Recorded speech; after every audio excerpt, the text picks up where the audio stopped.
कामयाब है वो जिसने उस कब्र को याद रखा। कभी अल्लाह से मौत ना मांगिए। क्यों? क्योंकि मौत के बाद का जो जहान है वो हमारी बर्दाश्त से बाहर। ये कब्र मेरी और आपकी खुली है।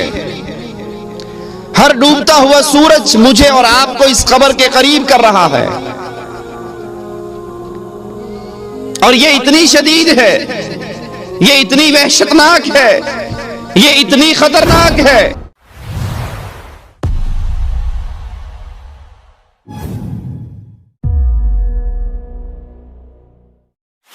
ये मौत एक ऐसी अटल हकीकत है जिससे कोई फरार नहीं है,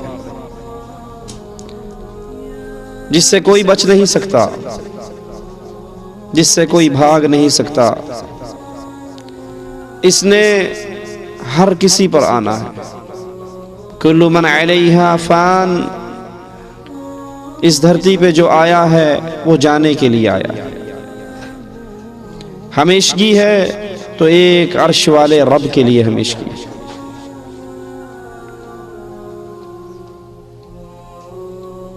इस मौत का जो वक़्त मुकर्रर है उससे एक लम्हा आगे और पीछे नहीं हो सकता। वलन युअख्खिरल्लाहु नफ्सन इज़ा जाअ अजलुहा। जब वक़्त आ जाए, इंसान कितनी ही मिन्नतें कर ले वो टला नहीं करता। अगर हमेशगी किसी को होती इस धरती के ऊपर तो इमाम आज़म कायद आज़म मुहम्मदुर रसूलुल्लाह सल्लल्लाहु अलैहि वसल्लम की कब्र कभी मदीने में न बनती। जब नबी ना रहे, और वो कौन सा माई का लाल है, और वो कौन सी जात है, और वो कौन सी हस्ती है, और वो कौन सा इंसान है जो इस मौत से बच सकता है। जिसने इस मौत को याद रखा उसका अपने रब से ताल्लुक नहीं टूटा करता, वो अपने रब को भुलाया नहीं करता। और जो मौत को भूल जाता है वो इस दुनिया की जिंदगी को हमेशा की जिंदगी समझ बैठता है। इसीलिए रसूलुल्लाह सल्लल्लाहु अलैहि वसल्लम ने फरमाया था, ला ततमन्नउल मौत। कभी अल्लाह से, अल्लाह के बंदो, मौत का सवाल ना करना, मौत ना मांगना। हम तंग आ जाते हैं तो कह देते हैं ना, इस जिंदगी से मर जाना ही बेहतर है, मर जाएंगे तो जान छूटेगी, ये भी कोई जिंदगी है। कभी अल्लाह से मौत ना मांगिए। क्यों? क्योंकि मौत के बाद का जो जहान है वो हमारी बर्दाश्त से बाहर है। रसूलुल्लाह सल्लल्लाहु अलैहि वसल्लम फरमाते हैं, लौ अन्नकुम तअलमून मा अअलम। इस आखिरत के जहान के हवाले से अल्लाह ने जो इल्म मुझे दिया है, जो कुछ मैं जानता हूं, अगर तुम भी जान लो तुम्हारे चेहरे से मुस्कुराहट गायब हो जाए।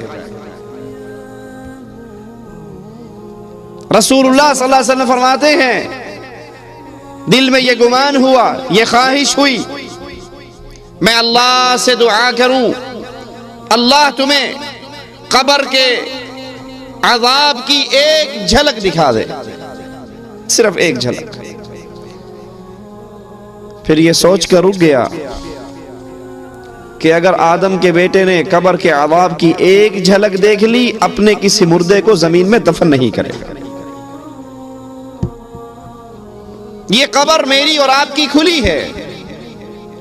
हर डूबता हुआ सूरज मुझे और आपको इस कब्र के करीब कर रहा है। और ये इतनी शदीद है, ये इतनी वहशतनाक है, ये इतनी खतरनाक है। रसूलुल्लाह सल्लल्लाहु अलैहि वसल्लम एक जनाजे को लेकर चले, कब्र पे बैठे, इतना रोए, इतना रोए, आपकी दाढ़ी मुबारक आंसुओं से तर हो गई और कहा, है मेरे सहाबा, लिमिस्ली हाज़ा फ़अइद्दू। इस कब्र के लिए कुछ तैयारी कर लो, इस कब्र के लिए तैयारी कर लो, जिस कब्र से कोई नहीं बच सकता, जिस मौत से कोई नहीं भाग सकता। सोचिए जरा, 30 साल 40 साल हमारी उम्रें गुजर गई, हमने इसके लिए क्या तैयारी की जिसके लिए रसूलुल्लाह सल्लल्लाहु अलैहि वसल्लम एक अजीब तस्वीर खींच रहे हैं। अल्लाह के नबी फरमाते हैं, जब इंसान की लाश, इंसान की मैयत कब्र की तरफ चलती है, चलनी है ना मेरी और आपकी लाशें भी कब्र की तरफ।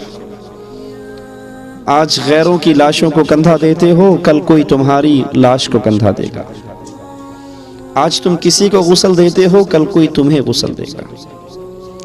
आज किसी के यतीम बच्चों के सर पे हाथ रख के उसको चुप कराते हो, कल कोई तुम्हारे यतीमों को चुप कराएगा। आज किसी के जनाजे के साथ चलकर जाते हो, कल कोई तुम्हारे जनाजे के साथ चलकर जाएगा। ये जिंदगी हमेशा की जिंदगी नहीं।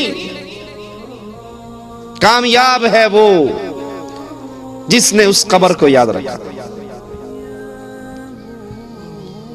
ये कमरा जिसको आपने और मैंने सजा रखा है, जिसमें लाइटिंग है, जिसमें एसी है, जिसमें फ्रिज है, जिसमें कालीन है, जिसमें सोफा सेट है, ये मेरा और आपका नहीं है। ये तो वारिसों का है, ये तो पिछलों का है। आपका और मेरा कमरा तो ये कब्र है। ऐ अपने कमरे को सजाने वाले, क्या तेरी कब्र में रोशनी हो गई? अपने कमरे को एसी की ठंडी हवाओं से मुज़य्यन करने वाले, क्या कब्र के अंदर ठंडी हवा का इंतजाम हो गया? अल्लाह के नबी फरमाते हैं, इंसान की मैयत कब्र की तरफ चलती है, 3 चीजें इसके पीछे चलती हैं, मालुहु अहलुहु व अमलुहु। इसका माल, लोग तज़किरे करते हैं ये सऊदिया में रहा करता था, लोग तज़किरे करते हैं ये बाहर के मुल्कों में कमाया करता था, लोग तज़किरे करते हैं इसका इतना बैंक बैलेंस था, लोग तज़किरे करते हैं इसके पास इतनी माल, इतनी दौलत, इतनी ज़मीनें, इतने मुरब्बों का मालिक था। लेकिन रब्बे मोहम्मद की कसम, गौर कीजिए, आप सूट सिलाते हो, दर्जी के पास जाते हो, उसे कहते हो एक जेब यहां लगाना, एक जेब साइड पे लगाना, एक जेब शलवार में लगाना। कभी किसी के कफन की जेब देखी है? आप सूट सिलवाते हो, दर्जी से सिलकर आता है, फिर धोबी से धुलवा कर प्रेस करवाते हो। किसी का कफन भी कभी देखा सिलकर आया हो, कहीं से इस्त्री होकर आया हो? मालूहू, ये माल जिसकी वजह से आज अल्लाह को हमने भुला दिया। ना नमाज पढ़ने का टाइम है, ना कुरान तर्जुमे से पढ़ने का टाइम है, ना अल्लाह को याद करने का वक्त है। माल माल माल, सुबह उठते हैं, रात को सोते हैं, 24 घंटों की फिक्र क्या है? 10,000 से 20,000 कैसे? एक 100 रुपए की अंगूठी आपने अपनी उंगली में पहनी है, वल्लाह मरने के बाद ये अंगूठी भी कोई कब्र में नहीं जाने देगा, ये माल छीन लिया जाएगा। जिस माल को कमाने के लिए कभी झूठ बोला, कभी लोगों का कर्ज दबाया, कभी बहनों का हक मारा, कभी कुछ किया, कभी कोई पापड़ बेला, जिस माल के लिए अल्लाह को नाराज किया, कभी बैंक में सूद पर पैसे लिए, कभी ब्याज पर लोगों को दिया, आज ये माल मुझे कब्र के अंदर तन्हा छोड़कर वापस जा रहा है। अहलुहु अहलो अय्याल, ये भी साथ ना रहेंगे। किसी की माँ, किसी का बाप, किसी का भाई, किसी की बीवी, किसी का अजीज, किसी का दोस्त उसकी कब्र में नहीं उतरेगा। जितनी मोहब्बत करने वाले होंगे वो सबसे पहले कब्र में डाल के हाथों से मिट्टी डालेंगे। यर्ज इस्नान, 2 चीजें वापिस आएंगी, एक माल और एक अहलो अय्याल। आज अल्लाह से नाराजगी का एक सबब यह भी है, अल्लाह से दूरी का एक सबब ये अहलो अय्याल, ये अस्दिका, ये दोस्त। जानते हैं फिल्म देखनी हराम है, लेकिन दोस्त कहता है कोई बात नहीं, आज तो जुमेरात है, मैं किराए पर VCR लेकर आया हूं, आओ बैठकर इंडियन नई फिल्म आई है वो देखते हैं।